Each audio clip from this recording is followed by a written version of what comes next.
Pues yo vamos a pedirle también ahí a nuestro querido Alejandro Almazán y a nuestro querido Manuel Hernández Borboya, pues si no quieren besar el piso legislativo, pues ya que nos lo construyeron las neoliberales y los neoliberales, así que les damos entrando ya en materia con la mesa, con los queridos colegas Alejandro Almazán, Manuel Hernández Borboya y Jesús, esperamos se incorporen unos minutos más. Buenos días, caballeros. Hola, Muy hola, ¿cómo buenos días. están? Buenos días, camaradas, y gracias al público que nos mira. ¿A usted les da risa o se enojan como yo? No, pues me enojo también, ¿no? Comparto tu enojo, tu molestia, ¿no? O sea, hay que cuidar nuestras palabras, ¿no? Digo, y sobre todo ese tipo de personas que son los que nos representan, ¿no? Pues son los representantes del pueblo, imagínate, ¿no? Entonces, pues sí, pues por supuesto que molesta, sobre todo ese racismo, clasismo que no lo miran, ¿no? O sea, desgraciadamente, a veces hablamos del racismo, del machismo y de todos esos ismos, pero no los entendemos ni nosotros mismos, ¿no? Entonces, creo que debería de haber también una reflexión por parte de todos y todas sobre nuestros ismos para entender nuestras propias palabras, nuestros propios mensajes, ¿no? A mí sí me da risa. Los 2 y 2, ya estamos. El desempate le corresponderá a Jesús. A Jesús, ahorita que venga, sí. Seguramente a lo mejor nos puede apoyar, Naja. Cuéntanos, Manuel, ¿por qué te da risa? Pues es que yo no me los tomo en serio, ¿no? O sea, es que son tan ridículos que pues hay que verle divertirse con el absurdo total en el que ya estamos metidos. O sea, el argüende que hubo ayer en la Cámara de Diputados en general, pues era de esas sesiones para reírse, para divertirse. Digo, sí es penoso, desde luego, sí es patético el nivel de algunos legisladores y las cosas que dicen, pero pues es lo que son. O sea, ahí es donde se retratan de cuerpo entero, realmente por dónde va la cosa, ¿no? Entonces, pues digo, tampoco hay que sorprendernos, es realmente lo que piensan. Lo que pasa es que de repente se lo guardan o están ahí con hipocresías, con máscaras, y pues en estos momentos álgidos de confrontación, pues sale el verdadero rostro de algunos, ¿no? Y pues es lo que vimos ayer.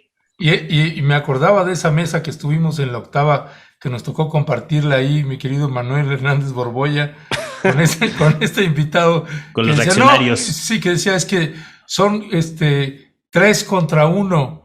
No, le digo, son 4. Deberías de incluirte tú cuando hablas. No, cada vez que habla, pues obraba en su contra, ¿no? No había que debatirle nada.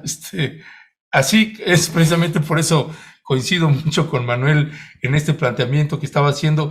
Y si quieres, Manuel, entramos en materia contigo a propósito, pues, de la reforma eléctrica, que están cada vez, pues, dándose los llegues, los encontronazos, pues, tanto al nivel interno dentro del país como al nivel externo. Ya legisladores, congresistas, empresarios, pues ya empiezan a escucharse los alaridos que llegan hasta acá, a nuestro país, y todo esto en medio, además, de una negociación bilateral México-Estados Unidos, con visita del secretario de Estado. En fin, mucho que hablar sobre este tema, así que si quieres entramos en materia, Manuel Hernández Borboya, que precisamente hacías la propuesta también para abordar este tema de la reforma eléctrica. ¿Cuál es tu valoración? ¿En qué momento estamos? Sí, pues se ha calentado el tema. Yo creo que ha sido en general el tema de la semana, más allá de que todavía no, al menos a mí no me queda muy claro cómo va la correlación de fuerzas, si el bloque de Morena ya logró juntar los votos que necesitaba para echarla a andar o no. Yo veo todavía difícil que la puedan pasar. Lo que a mí me sorprende pues es la discusión en la que seguimos enfrascados, sobre todo en los medios corporativos, que siguen dando argumentos como si fueran 2014 o 2013, cuando se aprobó la reforma energética de Enrique Peña Nieto, y que a estas alturas todavía haya gente que defienda la reforma de Enrique Peña Nieto. Ayer ahí me tocó estar en una mesa debatiendo con Sergio Sarmiento. Uy, ¿de veras? Sí, estuvo buena, la vi. Y pues son argumentos de 2013, ¿no? O sea, de que van a bajar los precios de la electricidad y cosas así, cuando en los hechos pues han aumentado 35%. Entonces, ¿cómo pueden seguir defendiendo ese tipo de argumentos que son insostenibles? Y sobre todo que pues uno nota en el ambiente que sí hay un apoyo popular o en general de la gente hacia la reforma propuesta por López Obrador, más allá de que pues esta reforma, como lo reconocía el mismo Sarmiento ayer, que también me llamó la atención, pues fue diseñada para beneficiar a unas pocas empresas de las élites, o sea, a Bimbo, a Kimberly Clark, a Walmart, a Oxxo, Cemex y una que otra por ahí, que a través de este esquema de simulación de autoabasto, que simulaban ser socios cuando en realidad eran clientes de empresas como Iberdrola, pues tenían precios preferenciales en la energía eléctrica, que en realidad pues esos precios preferenciales o esos precios más bajos no es porque hayan invertido más en tecnologías limpias y demás, como luego argumentan en el bloque conservador, sino porque les estamos subsidiando la energía. Es decir, nosotros estamos pagando los costos de transmisión de la energía de esas grandes empresas. Entonces, los mexicanos estamos subsidiando los precios preferenciales que tienen empresas extranjeras como Walmart. O sea, a ese nivel de sinsentido llegó la reforma energética de Enrique Peña Nieto y sus secuaces en el PRI y el PAN. Y pues ahora nos quieren decir que si se mantiene ese esquema de abuso y de privilegio, ahora sí va a ser un beneficio para los mexicanos. Digo, me parece un planteamiento completamente absurdo que no se sostiene y menos pues con lo que hemos visto en la experiencia, ¿no? O sea, más de 400,000 millones de pesos de pérdidas que registra la Comisión Federal de Electricidad por este asunto, por estos subsidios disfrazados a las élites empresariales, que además, o sea, además de que durante muchos años fueron subsidiados con la luz, no pagaban impuestos. O sea, es increíble que el doble abuso que hubo por parte de estas empresas durante mucho tiempo y que todavía haya gente que los defienda. Y pues ahí vemos ahí a la bancada de la derecha con el PRIAN y anexos como el PRD y demás, sus partidos satélite, pues defendiendo esta infame reforma energética que hizo mucho daño para el país y pues hay que compararlo con lo que está pasando en Europa. O sea, simplemente pues, en Europa, por si no lo han visto, estos personajes simpatizantes de la derecha, pues hay una crisis energética bastante fuerte luego de que se dispararon los precios del gas natural.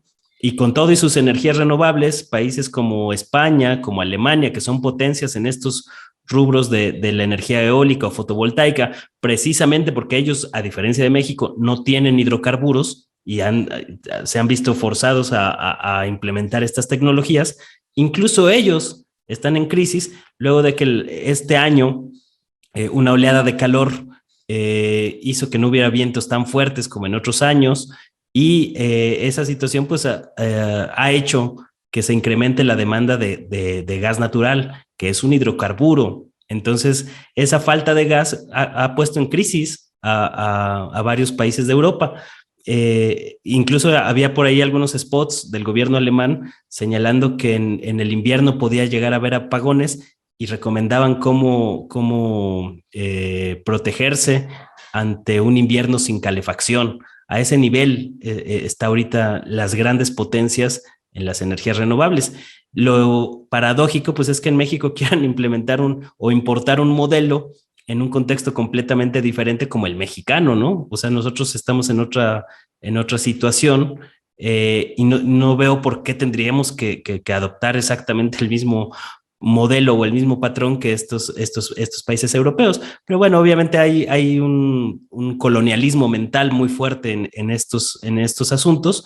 Y también lo comento porque, digo, ya en México nos pasó que en febrero de este año, o sea, no fue hace mucho, fue en febrero de este año, pues hubo un apagón masivo en varios estados del norte del país que pararon plantas industriales, se paró la vida de varias personas durante algunos días, luego del apagón que se generó por una helada en Estados Unidos, en Texas, que impidió que llegara el gas natural importado, luego de que el 60% de las plantas de electricidad en México funcionan con ese gas natural importado que no tenemos.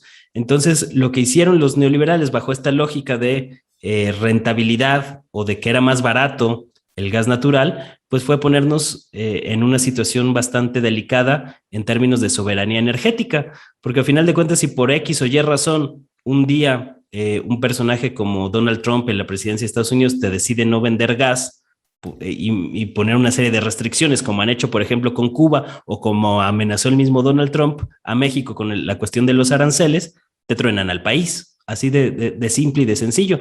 Y es increíble que a estas alturas, en pleno 2021, después de esas experiencias que hemos vivido, todavía haya sectores del conservadurismo neoliberal que sigan defendiendo la atroz reforma de Enrique Peña Nieto, que no benefició a nadie de los mexicanos. O sea, yo quisiera saber qué beneficio dejó para el grueso de los mexicanos, más allá de estas cúpulas empresariales, que son pues los principales quejosos ahora con esta contrarreforma eléctrica de López Obrador. Nada más un apunte, mi querido Manuel. La filosofía de Sergio Sarmiento no es de 2013, es de 1990-91.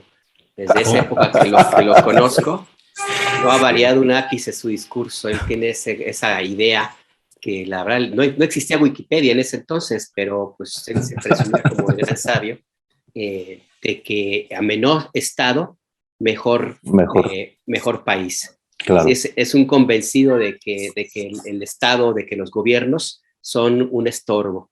Es un convencido del libre comercio, y la verdad que, bueno, ya no sé qué cree con este personaje, porque no es un activista neoliberal. Completamente neoliberal. Presidente de la red Atlas Network, ¿no? No es pues, Oye, Manuel, ¿y le ganamos el debate? Pues yo digo que sí, pero pues... Eso. No, sí, sin duda, Manuel, ¿no? Digo, porque de hecho yo quiero retomar, ¿no? De lo que dices. A mí me parece que las negociaciones de la reforma y todo, que me parece que es lo que es importante en este momento, no las estamos viendo, ¿no? Desgraciadamente esas están por debajo del agua, no las estamos viendo. Lo que estamos viendo más bien es, por un lado, pues ahora sí hasta priistas resucitados, ¿no? Estos expresidentes que salieron del PRI a hablar ahora ya de la reforma, ¿no? Mario Fabio Beltrones y todos ellos, no, pues la verdad es que creo que Claudia Ruiz Massieu tiene más peso, ¿no? Que todos estos cuates juntos. Ahora en la reforma.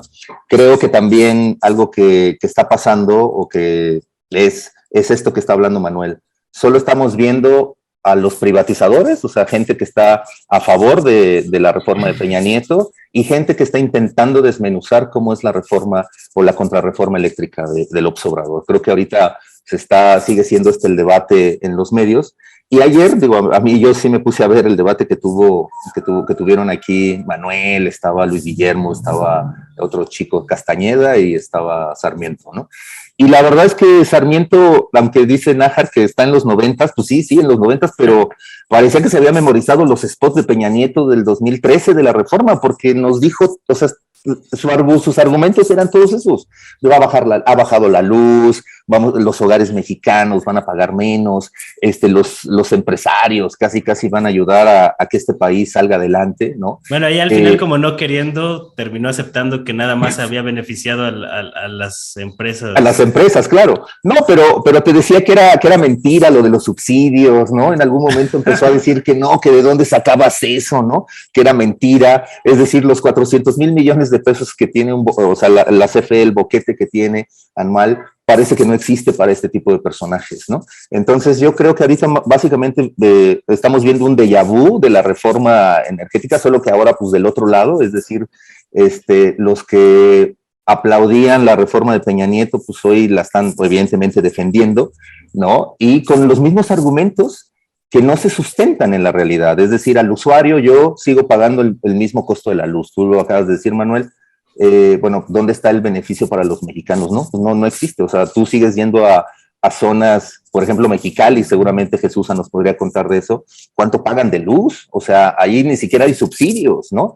O sea, llega la gente que llega a pagar mínimo 3,000, 4,000 pesos, ¿no? Y pues obviamente ofende cuando ves que negocios como pues, los Oxxo, pues pagan mucho menos que tú, ¿no? Entonces yo creo que está eso. Ya salieron también los gringos un poco a decir que no, a ver, espérense, no la toquen, que porque el Tratado de Libre Comercio y todo. Pero yo creo que ahí también el presidente López Obrador tiene ya como calculado por dónde va. Y lo digo porque pues creo que la visita de Kerry, o sea, que es un golazo para López Obrador, ¿no? Porque bueno, pues es un tipo que viene, ¿no? Prácticamente decirle, sí, te apoyo un programa social que pareciera que no va a dar frutos, el de Sembrando Vida, pero bueno, pues viene y lo apoya. Además, bueno, pues hay que ver todo lo que ha estado haciendo Andrés también en la política exterior, ¿no? Los presidentes, o sea, de pronto les dice, oye, ya no va a haber DEA, y ahora le dicen, oye, 12 agentes de la DEA, bueno, pero también 12 agentes mexicanos, ¿no? O sea, es decir, me parece que López Obrador está teniendo como varios elementos de negociación política con los gringos y que esto a lo mejor de que medio salgan ahorita de, oye, no, que puede medio afectar, simplemente es como parte de la discusión. O sea, creo que no, al final no va a llegar a nada. A mí me parece que no, que aunque haya intereses evidentemente internacionales, pues solamente los pueden aplicar a través de los legisladores. Y ahí es donde está, creo que yo, la mejor carnita ahorita que podríamos ofrecer. Desgraciadamente, pues yo no he ido a la Cámara para poder reportear y ver qué onda, ¿no? Qué es lo que se está ahí negociando. Estaría bueno ver por dónde anda los Moreira, ¿no? Rubén Moreira, qué es lo que está haciendo, el propio Alito, ¿no? Y varios personajes ahí del PRI que pareciera que se están como sumando a la idea de que López Obrador, que la reforma de López Obrador tendría que ser votada, ¿no? Entre ellos, digo, lo hemos hablado aquí, pues sobre todo los nacionalistas, no los tecnócratas, ¿no? Que pues fueron los que hicieron todo esto.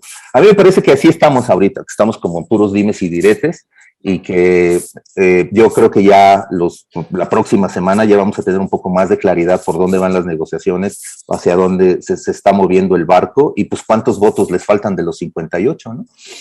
Ya, órale, pues gracias, mi querido Alejandro. Manuel Hernández Borbolla, me parece, no sé si tienen ustedes la misma impresión, que ahorita en lo que toca a la relación con los Estados Unidos en tiempos de Biden, es el momento pues más álgido en términos de negociaciones.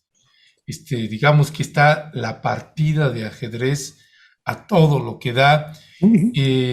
Digo, siempre nosotros en una condición pues mucho más vulnerable que lo que toca al poder hegemónico en todos los sentidos que tiene los Estados Unidos.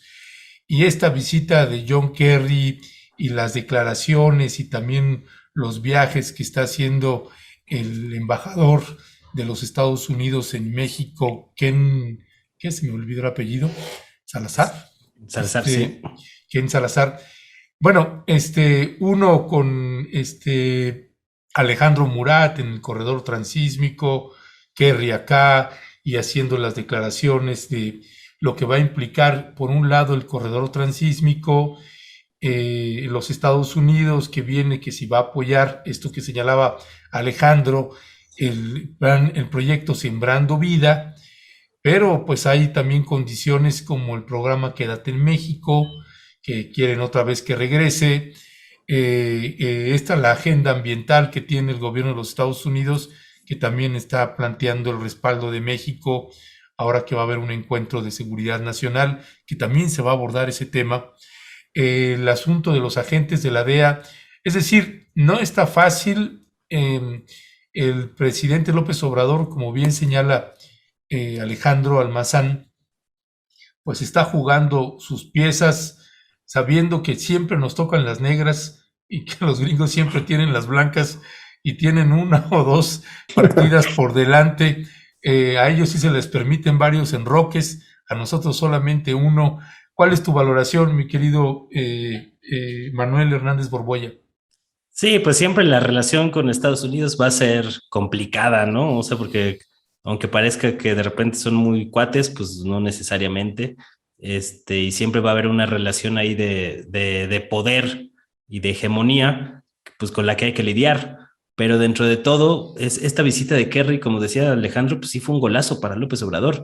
O sea, porque para empezar, pues Kerry es un personaje de peso en la política estadounidense, ¿no? En balde fue candidato presidencial hace ya algunos años por el Partido Demócrata, y a lo que llamó la atención fue como la manera tan exacerbada en que elogió al programa de Sembrando Vida de López Obrador, ¿no? Como dijo que todo el mundo tenía que voltear a ver lo que estaba haciendo López Obrador. Incluso en la transmisión hasta pasan a la cara de López Obrador, que es como que se sorprende un poco del dicho de Kerry, como que ni él mismo se lo esperaba. Y eso, pues, de alguna manera, pues, es un punto a favor para este programa que podría implementarse en Centroamérica. Yo siempre he pensado que aun cuando Estados Unidos financie el desarrollo, como propone López Obrador, que me parece que está en su papel y que está haciendo lo adecuado y lo correcto, yo creo que van a ser muy limitados los alcances de esto para contener el flujo migratorio, porque digo, con un programa no vas a resolver la manera en que pues se han desfondado los estados en Centroamérica, caso por ejemplo de Honduras, donde pues llevan años de una dictadura militar impulsada precisamente por Estados Unidos. Hillary Clinton, en un libro de 2014 que se llamó Decisiones Difíciles, ahí reconocía explícitamente que intervino y operó políticamente para sostener el golpe del entonces presidente Manuel Zelaya y sostener al régimen actualmente. Entonces, pues es muy paradójico que Estados Unidos ahora se queje de estas oleadas de migrantes, cuando pues ellos impulsaron golpes de Estado precisamente en esos países, se destruyeron esos países en lo político, en lo social, en lo económico, y que ahora pues la gente está buscando una alternativa de escape a la violencia y a la situación social. Eso no se va a resolver con un programa como Sembrando Vida, por más optimistas que podamos ser, pero creo que el López Obrador está en lo correcto en plantear que esa debe ser el camino de la colaboración, más que la parte coercitiva o el tratar de estar conteniendo a la gente por la fuerza. Entonces creo que en todo eso pues hubo aspectos positivos. Obviamente López Obrador también tuvo que ceder cosas, ¿no? Hablaba ahí en el acto que tuvo con John Kerry de que va a respaldar completamente lo que proponga Estados Unidos en términos de cambio climático, ahora que va a ser la conferencia de Naciones Unidas para el Cambio Climático en noviembre próximo.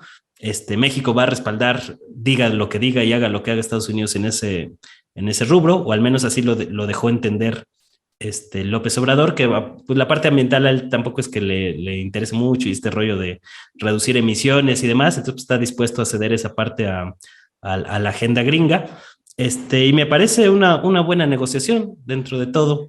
Pues más o menos ajustarse ahí a lo que vaya a haber. Estas cumbres de cambio climático regularmente no son muy prácticas, que digamos, es mucho rollo, mucho ruido y pocas nueces. Entonces, pues puede hacer ese tipo de concesiones. Yo esta parte que comentas de los agentes de la DEA no la traía tan en el radar, pero me parece que pues es justo lo que se plantea, ¿no? De si va a haber agentes de la DEA aquí en México, pues que también hay agentes mexicanos en Estados Unidos. Y eso yo creo que es lo que ha marcado la administración de López Obrador en términos de política exterior, pues que no se ha puesto de tapete de los gringos. O sea, de repente, pues tiene una postura un poco más digna que lo que vimos en años previos, y que eso pues le ayuda a poder negociar mejor en ciertos temas. Uh-huh. No, y yo creo, Manuel, agregando, para seguir con este tema, me parece que López Obrador pues también empezó un poco, digamos, con el pie izquierdo ante los gringos, ¿no? Pues porque estaba Trump, ¿no? Entonces el hecho de ese apoyo que tuvo con Trump, pues creo que sí le quitó de una u otra manera pues puntos con Biden. Pero lo que estás diciendo ahorita al final es importante. A mí me parece que el presidente ha intentado por primera vez que seamos de iguales. O sea, siempre ha estado evidentemente Estados Unidos superior, ¿no? Siempre ha entrado a la mesa de negociación como diciendo yo soy el primer mundo, ustedes son el tercero. Pero me parece que López Obrador, a pesar de, o sea, lo que pasó con Trump, le sirvió para empezar a decir, bueno, pues vamos a tener que negociar ahora sí que un poco de iguales. Digo, el hecho de haber sacado a los agentes de la DEA, pues, bueno, pues te habla de que, bueno, pues es de, no, a ver, yo también voy a dar manotazos en la mesa. Entonces me parece que, como también lo dice Ernesto, ¿no? A López Obrador ahorita está en su, jugando, ahora sí está en su tablero, puede tener las negras, pero pues sí se ha comido algunas blancas, ¿no? Entonces ahí va, ¿no? Ojo, Alejandro, que no sacó a los agentes de la DEA, ¿eh?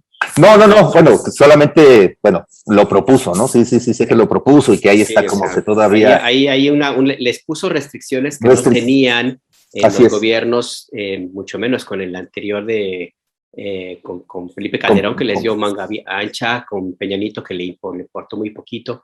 Les quitó restricciones. De hecho, hay alguna queja de algunos del departamento, de agentes de la DEA, pues, que dicen que no las han renovado su visa porque necesitan una visa especial ellos para entrar a México. Tienen ya como 6 meses, claro. Dicen. Sí, o sea, digo, en los hechos no los ha retirado, pero, pues, o sea, bueno, oficialmente, pero en los hechos están parados, ¿no? O sea, y aplicó la ley del hielo. Del hielo, claro, y es como, o sea, yo sí creo que, digo, estamos viendo lo de los agentes de la DEA, seguramente hay otros asuntos más que no hemos visto, que yo creo que son los que López Obrador de pronto dice, estas son mis piezas para negociar, ¿no? Pero a ver, vamos a hacer perdón que meta mi cuchara. No, adelante. Ernesto, es cierto, está haciendo un planteamiento distinto, porque tiene sobre todo calidad moral. López Obrador sí tiene calidad moral, no como otros presidentes, por su propio origen.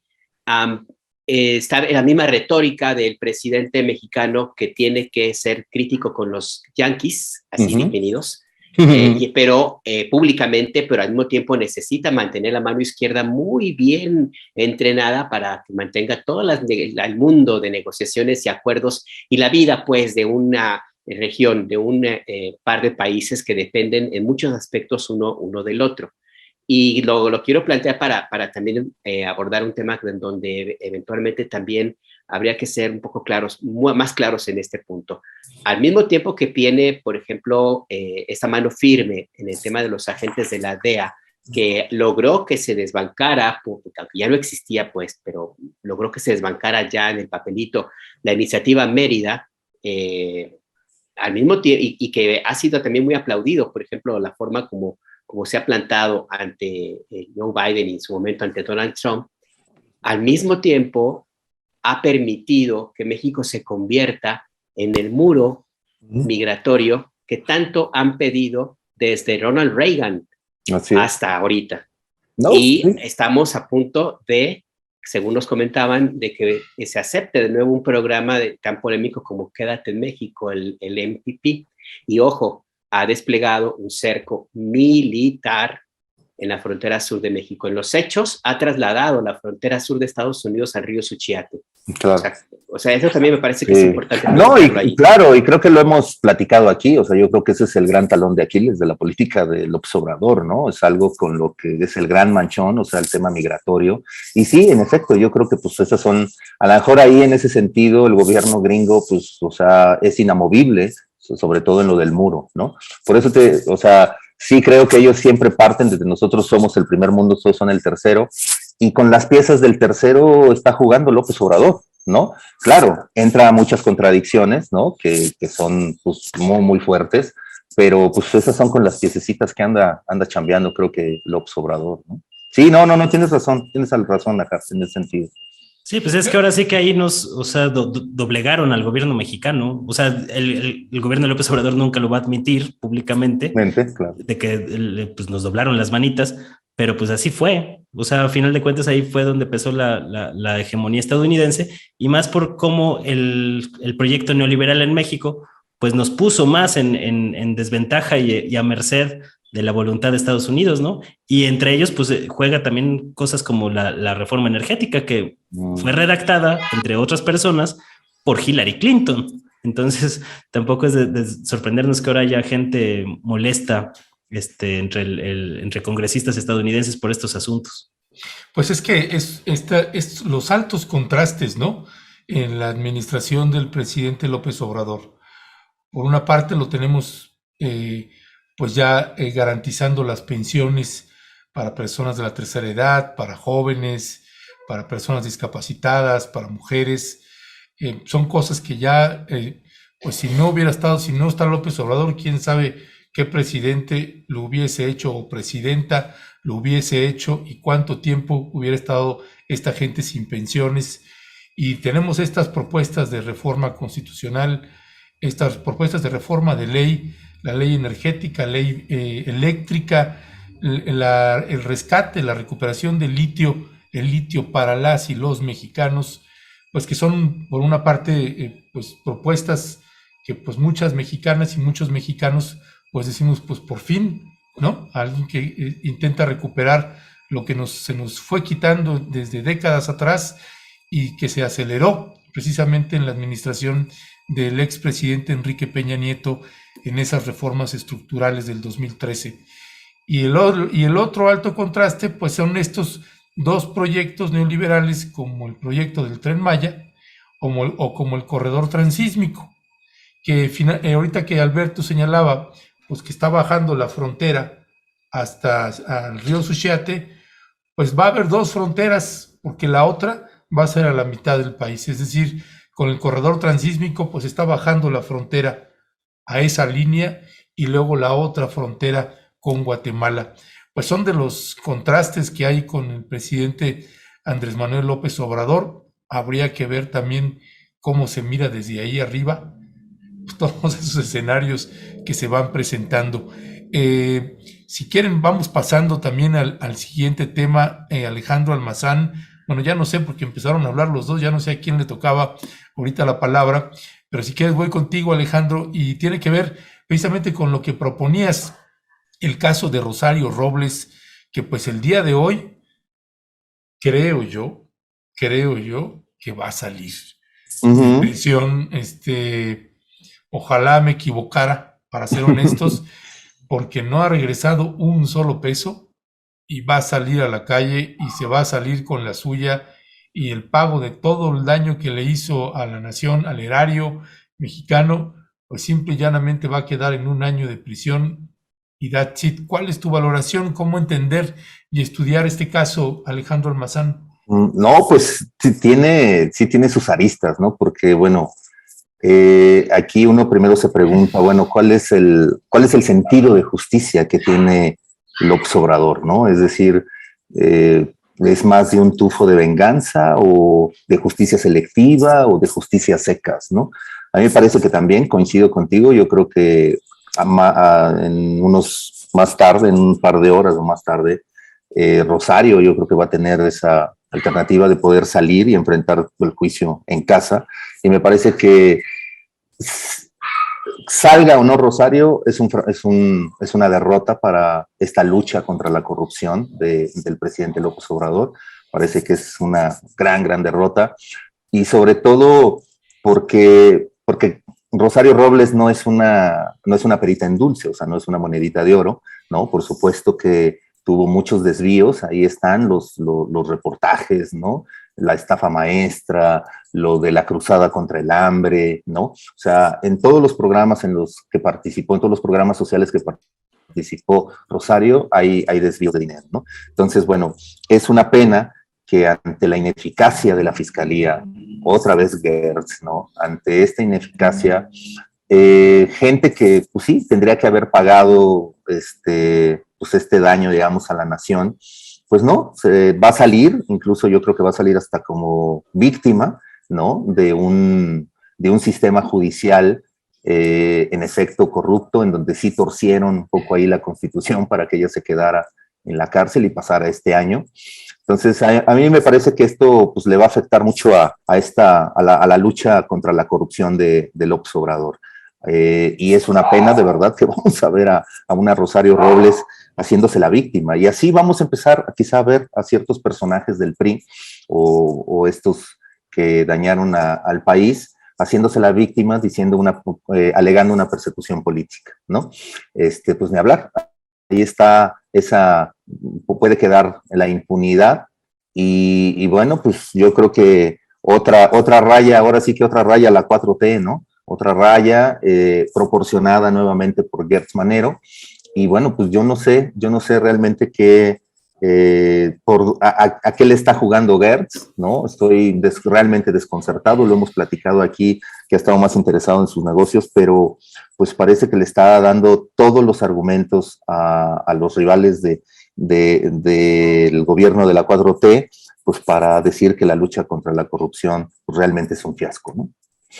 Sí, decía que aquí es un punto negativo en caso de que el juez de control decida que efectivamente Rosario Robles puede continuar su proceso en prisión, lo cual, ahí sí estoy de acuerdo con Alejandro, no sé qué piensas tú, Manuel, va directamente a un expediente mal armado por parte de la Fiscalía General de la República, porque el juez lo que va a valorar es si los elementos que le presentó la Fiscalía General claro, son realmente suficientes para considerar que Rosario Robles se puede dar a la fuga. Ese fue el argumento central de por qué la han mantenido en prisión durante todo este tiempo, básicamente porque no declaró todos los domicilios que tiene en la capital del país. Es por eso que está en prisión y bueno, y también por todo lo demás que se le ha estado ahí imputando. A mí lo que me llama la atención es cómo es que no fue posible que se avanzara más en este caso, no solamente en el caso, en el tema de Rosario Robles, Manuel,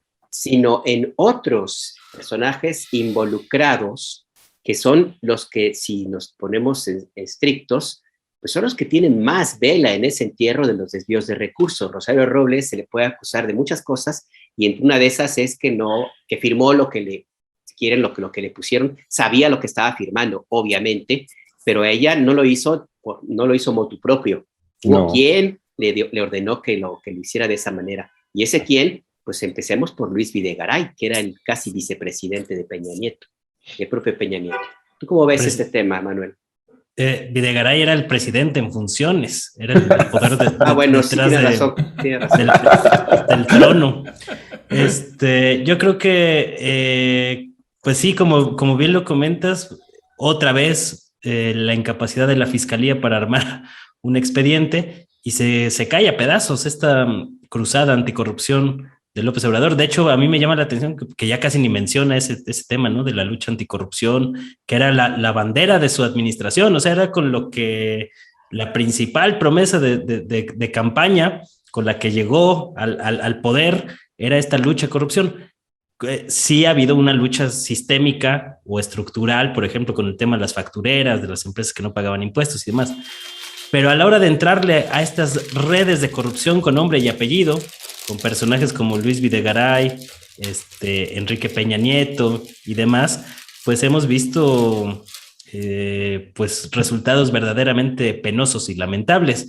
La Fiscalía General de la República y el fiscal Alejandro Gertz Manero cada vez se convierten más en el talón de Aquiles de la Cuarta Transformación. Yo no entiendo hasta qué punto le van a permitir mantenerse en un puesto durante tantos años con este asunto de que, o esta simulación de que ahora la fiscalía es autónoma y demás. Pues, ¿qué va a pasar? Por ahí había unas columnas, la semana leí, me llamaron la atención, de que supuestamente hay unas versiones de que López Obrador se había reunido con Gertz y lo había reprendido por lo ocurrido con Lozoya, de cómo se dejó ver en un restaurante y demás. Yo no le creo tanto al columnista en cuestión. ¿Riva Palacio? ¿Quién fue que lo...? Sí, justamente. ¿Sí? Pues no. Este está con el espionaje a todo lo que da. Pero, oye, Manuel, pero hay varias cosas que sí le ha... O sea, yo tengo la impresión con Riva Palacio que está ahí espiando no sé de qué manera y que le andan busque y busque dónde está la grabación, que se está filtrando un montón de información, pero bueno, no solamente de este tema, de un montón más. En fin, tú disculparás la interrupción. Sí, Riva Palacio es un personaje complejo. Hay que saberlo leer entre líneas, ¿no? Sí. No se le puede creer literalmente todo lo que pone, pero exacto. Por ahí de repente se llega de información por medios un poco, digamos, particulares. Entonces... La audiencia no va a estar satisfecha con que solamente digas con particulares. Por decirlo, particulares. Hay que ser cuidadoso con lo que uno dice. El caso es que, pues este asunto de que supuestamente hay una molestia contra Gertz Manero por parte de López Obrador, pues López Obrador sigue diciendo que le tiene confianza y le tiene confianza, pero sí hemos visto que ha ido creciendo un poquito el nivel de reproche públicamente, y que también, pues yo no sé hasta qué punto ahora cómo está la operación de estos temas, luego de que salió Julio Scherer de la Consejería Jurídica, que era alguien que le operaba todos estos temas. Yo no sé si el nuevo secretario de Gobernación, Adán Augusto, Seguro. ahora está asumiendo esas labores de ser quien transmita estos mensajes a la Fiscalía, pero es un desastre la Fiscalía General de la República. ¿Qué ha logrado en 3 años? O sea, ya vamos a la mitad del sexenio. Quedan otros 3 años y que mantengas en la cárcel nada más a un personaje como Collado para todo lo que habían prometido. Pero tiene un logro grandísimo. Logró que le aprobaran pues la reforma a la ley orgánica en contra de las familias de desaparecidos. Bueno, pero eso fue más bien Monreal, que vienen de la misma prehistoria en términos de la concepción de la aplicación del derecho en México. O sea, ellos son muy de los 50, o sea, son doctores en derecho, pero pues estudiaron, quién sabe con quién, con la piedra, yo creo. Pero el que la publicó fue el presidente López Obrador. Que también viene de la misma escuela. O sea, es que no hay que olvidar que son coetáneos, ese es el punto, que coinciden en la forma de ver y entender la aplicación del derecho, que es de esa época, pues, de muy atrasado. O sea, no están como que muy de acuerdo en que el sistema de justicia que se ha establecido ahora mismo es el más adecuado. Wow. ¿Y por qué? Porque parten de la base de que se aplicó mal el anterior sistema. O sea, ellos lo que están en la idea es que tienen que dársele chance al otro porque no se le dio oportunidad de que se aplicara correctamente, y el tema central de ahí, y es la tesis de López Obrador, es que no funcionó porque había corrupción. Y es cierto, pero es que hay un montón de cosas más ahí que tienen que analizar, sí, que no se hacen.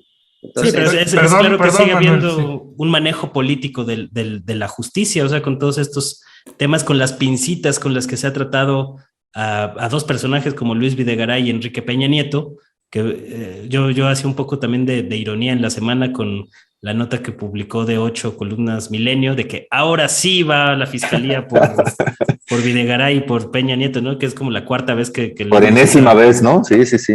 Y ahora sí es la buena, ¿no? Y pues nomás no viene la buena. Y luego temas como lo de la consulta popular, que yo insisto mucho también en ese tema, que estuvimos meses hablando de ese asunto. Ya pasaron 2 meses y medio de que 6 millones de personas dijeron sí, hay que castigar a los expresidentes, y no ha pasado absolutamente nada, ni siquiera indicios de que vaya a suceder algo con ese asunto, ¿no? Y eso muestra pues cómo esta lucha de anticorrupción tan cacareada por López Obrador se está cayendo a pedazos. O sea, tiene que haber un manotazo sobre la mesa en algún momento y algo tiene que suceder para darle respiración artificial, porque si no se va diluyendo como está pasando hasta ahora. Y yo creo que se puede juntar esto con lo del metro, ¿no? O sea, es decir, ahora que sacan, ¿no? Lo de estos, señalan 10 culpables, etc., pues bueno, también la Fiscalía del DF, de la Ciudad de México, que a mí, en lo particular, la maestra Godoy me parece que siempre ha tenido como un buen trabajo, pero hoy sí me parece que ha tomado una postura clara, ¿no? Pues en el gobierno con Claudia, pues evidentemente va a ir ahí.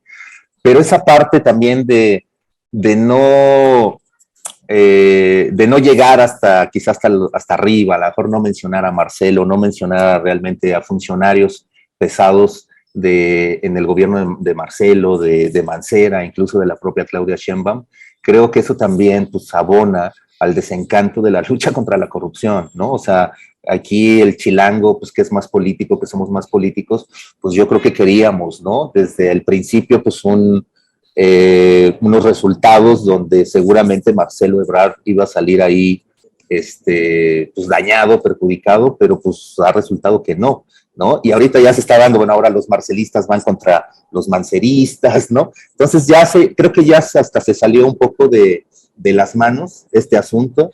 Me parece que lo del metro ya no es una cuestión de justicia, sino una cuestión ya más política, desgraciadamente, ¿no? Y eso creo que le va a afectar mucho a Morena, aquí en la Ciudad de México, porque si algo quiere o algo nosotros no soportamos de los gobiernos priistas y por eso los echamos fue esa, su corrupción o su uso de la justicia, ¿no? Político, ¿no? Y creo que lo estamos viendo ahorita en el caso del metro. A mí me preocupa, ¿no?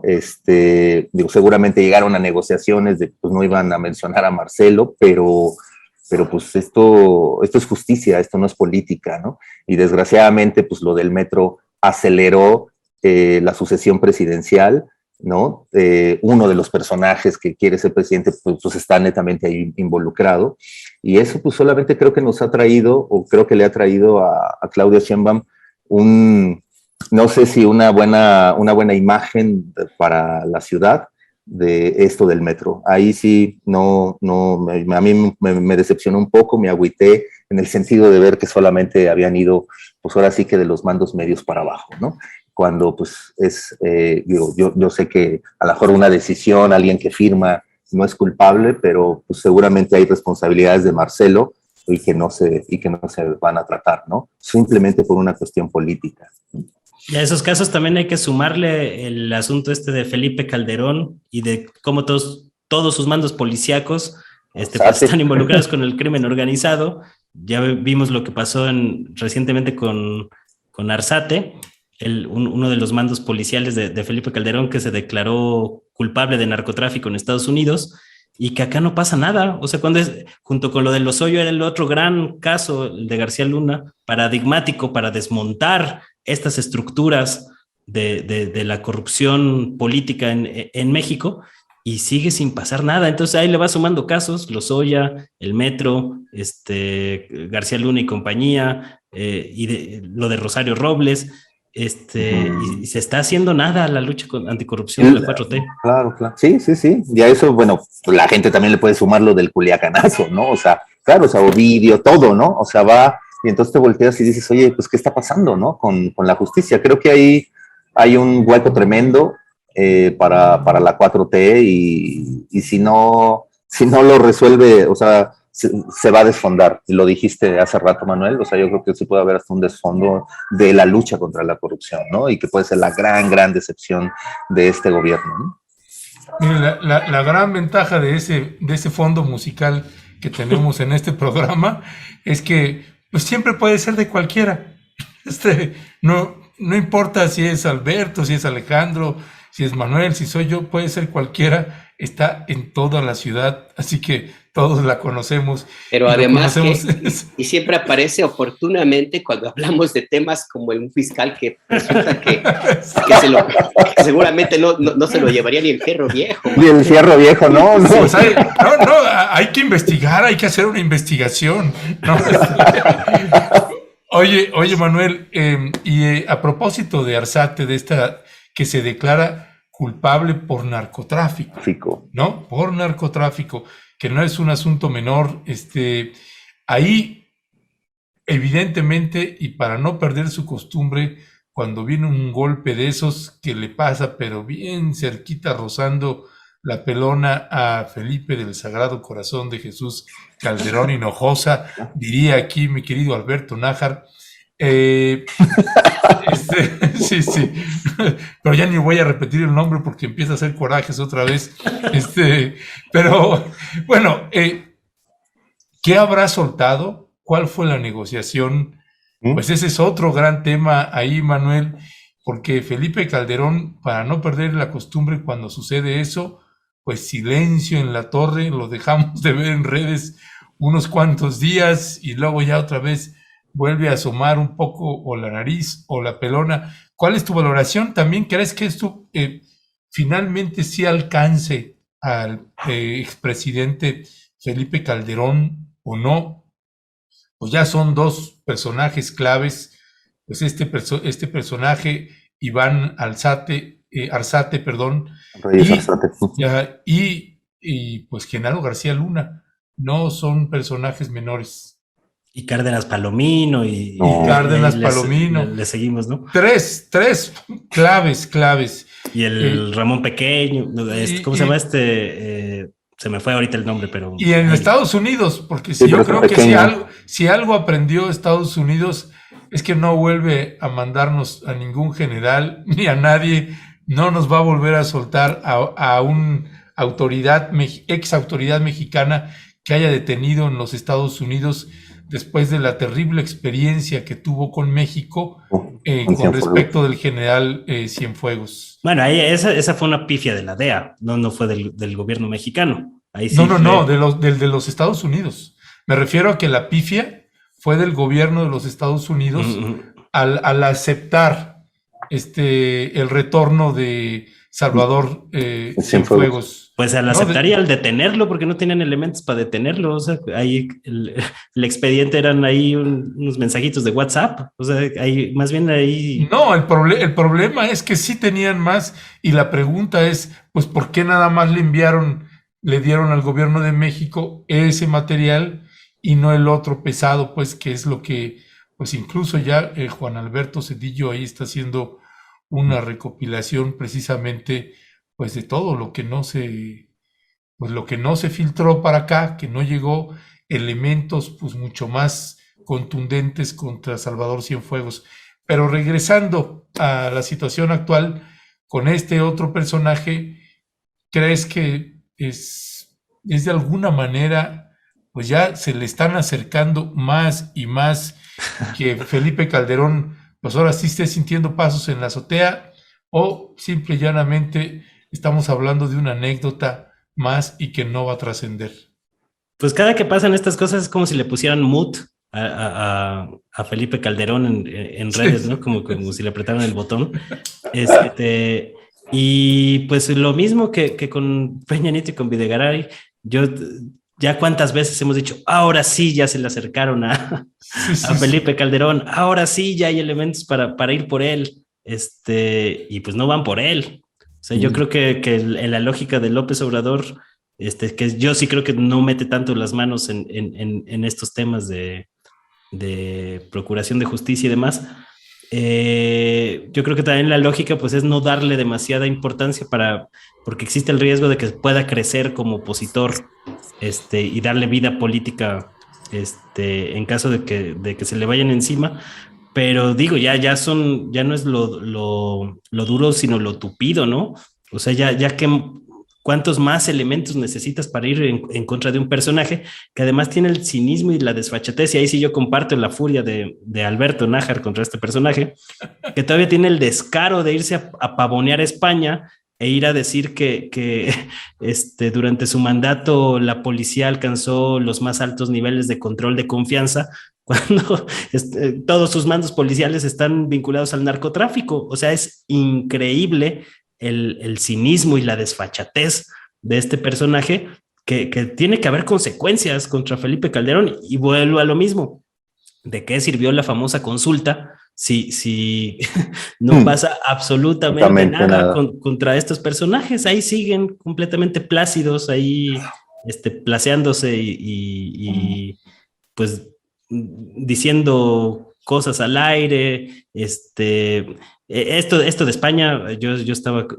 igual echando espuma por la boca, porque ya es como el colmo del cinismo, ¿no? O sea, ir a otros lados como si no tuvieran Google en España como para ver que corroborar las mentiras que va a decir allá. Ya es un rasgo de sociópata. O sea, realmente ya es hasta clínico. Pues se van a tener que quedar Alejandro y Manuel con nosotros, porque la siguiente entrevista, pues el tema es Felipe Calderón en Ciudad Juárez, hablando precisamente esto que están señalando ahorita Manuel, Alberto, pues la desmemoria del expresidente Calderón y de algunos de Ciudad Juárez también, de recibir a Felipe Calderón ahí, en fin. Es que no es desmemoria, es cinismo. Es cinismo. Cinismo, ¿cómo se va a parar ahí a Ciudad Juárez, la ciudad que él propició, que estuviera en los índices de la más alta violencia en el mundo? El mismo personaje que fue y llamó pandilleros a un grupo de niños y adolescentes que fueron masacrados. Sí. Y que nunca corrigió, nunca ofreció una disculpa, por favor. Alejandro, perdón. Yo sé. No, yo no tengo duda, de verdad, yo no tengo duda que Felipe Calderón tiene un problema mental, o sea, está psicopatín, porque esta indiferencia de reptil que tiene sobre los temas, o sea, yo de pronto me pregunto, oye, a ver, alguien de su familia no le dice, oye, cabrón, espérate, pues tú iniciaste una guerra, cabrón. O sea, hubo tantos muertos. No fue una guerra para salvar a México, fue para hacer una alianza con el cártel de Sinaloa, punto, y tratar de acabar con los otros cárteles. O sea, de eso se trató la guerra por el narco. No fue la guerra contra el narco, sino la guerra por el narco. Y aún así, el tipo tiene la desfachatez de irse a Ciudad Juárez, donde... Acuérdate cuando fue lo de Villa de Salvácar, ¿no? Lo que les dijo, que eran unos delincuentes, ¿no? O sea, las madres de víctimas le reclamaron, el tipo no le importó, y ahí va, ¿no? Y mira, y desgraciadamente hasta que no haya alguien, o sea, ojalá que Reyes Arzate o García Luna o el propio Cárdenas Palomino, de pronto en una declaración dijeran, sí, Felipe Calderón, ¿no? Pero desgraciadamente todavía no existe esa declaración y por eso pues a lo mejor el tipo pues dice, pues no la va a ver, porque pues a mí de qué me van a culpar. Y hasta que no tengamos esa declaración, y aún teniéndola, bueno, lo vemos, ¿no? Aquí con Lozoya, aunque Lozoya señaló a fulano y mengano, pues también para encontrar las pruebas pues está difícil. Y me parece que bajo ese manto de impunidad es en el que pues, se mueve Felipe Calderón, sin duda, ¿no? Pero de verdad, de que está psicopatín, no tengo la menor duda, ¿no? O sea, tendría que irse ahí a ver con un médico, porque de verdad, no es posible que hoy incluso siempre esté hablando de los temas de seguridad como si él nos hubiera dado realmente una paz, como si su estrategia de seguridad hubiese servido, ¿no? Entonces, no sé, me parece que pues es el típico... Ya lo dijiste, ¿no? La palabra es más cínico, pero pues no, sí me parece que más allá del cinismo hay una enfermedad mental de este Felipe Calderón. Y además, fíjate, los sonidos de la ciudad nos ayudan. Ahora está fuera de alguno de nosotros el afilador de cuchillos. El mío. No, pues es que eso es lo que estaba pensando. Mira, nada más. Más bien, ya la producción está muy dando mensajes subliminales. Estamos muy avanzados acá para que vean. Sí, no, súper bien la producción. Sí, no, pero yo creo que hasta que no haya una declaración en contra realmente de Felipe Calderón, él va a seguir paseándose sin mayor problema, y no creo que García Luna, salvo para salvar el pellejo por algunos años, pues podría hacer algo, pero en este momento no hay, aunque...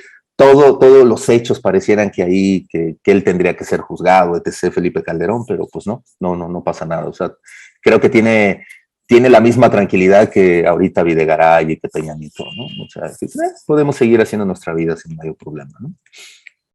Ya, pues mi querido Alejandro Almazán, querido Manuel Hernández Borbolla, muchísimas gracias por acompañarnos, y les pediría ya para despedir, porque ya estamos un poquito cargados con el tiempo. En un minuto, Manuel, ¿con qué te despides? Ay, pues ahora sí me agarraste con la guardia baja. Gracias. Gracias, abrazos para todos. Abrazos, no balazos. Eso es todo. Sí. Alejandro, ¿tú con qué te despides? A ver si puede ser un poco más amplio. Pues me quiero despedir con algo muy rápido del Culiacanazo. Creo que todo lo que se ha hablado del Culiacanazo creo que está bien, o sea, es decir, sí, un operativo fallido, sí, todo lo que pueden estar diciendo los sinaloenses. Lo que a mí, en donde sí voy en contra de ellos, es cuando ellos dicen que ese día perdieron la ciudad. No, güey, la ciudad la perdieron desde hace mucho tiempo, solo que no se habían dado cuenta, ¿no? Yo he vivido en Sinaloa, mi familia es sinaloense, y te puedo decir que no, que Culiacán había sido derrotado o ya estaba embelesado por el narco. La sociedad está embelesada por el narco. Javier Valdés lo decía mucho, pero el culichi no lo entiende. Y entonces de pronto esta parte de, no, el día que perdimos la ciudad, no, pues yo me acuerdo cuando han ido contra los militares, cuando yo me he tenido que meter abajo de las camas porque hay balazos en el barrio de Tierra Blanca, etc. Entonces yo creo que también ahí solo para los culichis un poco de autocrítica, ¿no? En el sentido de decir, bueno, también nosotros, ¿cómo nos hemos rendido ante el narco? ¿no? O sea, porque creo que también ahí la sociedad tiene mucho que ver. La narcocultura en Culiacán está súper arraigada. Yo creo que no hay ciudad donde haya más narcocultura, ¿no? Entonces yo creo que ahí pues valdría la pena que también mis compas culichis, a quienes quiero y que es mi segunda ciudad, mi segunda patria, pues hicieran también un poco de autocrítica de que la ciudad se había perdido ya desde antes, ¿no? El narcogobierno, el narcoestado está desde antes de ese día de Ovidio, ¿no? Nada más recordar al niño de los elotes que murió por una bala perdida en el malecón, a Norma Corona, la activista de derechos humanos asesinada por el Güero Palma. Por el Güero Palma. Exactamente, los carros bomba que ponían tanto el Güero Palma y el Chapo contra los Arellano contra el Güero Palma y el Chapo. Y hablo de 1989, 90, o sea, y esto es nada más de los referentes más o menos cercanos, porque Culiacán tiene una historia desde, si nos apuran, desde los años 30, más o menos. Mira, en la pelea esta que hubo Chapos contra Beltrán Leiva, o sea, en el 2008, no, terrible, tú no podías ir a Culiacán, o sea, de hecho ese 10 de mayo, nadie salió de Culiacán, o sea, digo, y en Culiacán festejan el 10 de mayo como, ¿no? O sea, es así el gran acontecimiento, ¿no? Y nadie festejó el 10 de mayo, o sea, es decir, esas son de las cosas en donde uno dice, no, espérense, o sea, la hemos perdido desde antes la ciudad, y sí, puede ser un jueves negro, etc., pero bueno, eso era todo. Muchas gracias. Pues, con este cierre fantástico de Manuel Hernández Borboya, estamos cerrando esta mesa el día de hoy. Gracias, mi querido Manuel. Gracias, Alejandro. Un fuerte abrazo, como siempre. Oye, es un festival esta mesa con ustedes. Claro, Alejandro, perdón, Alejandro, me voy a robar esta frase. Indiferencia de reptil. Ok. No, sí. Pinche Calderón tiene eso, ¿no? Claro, va. Es reptiliano. Bueno, gracias. Cuídense mucho. Pronto. Hasta luego. Gracias. Bye. Bye.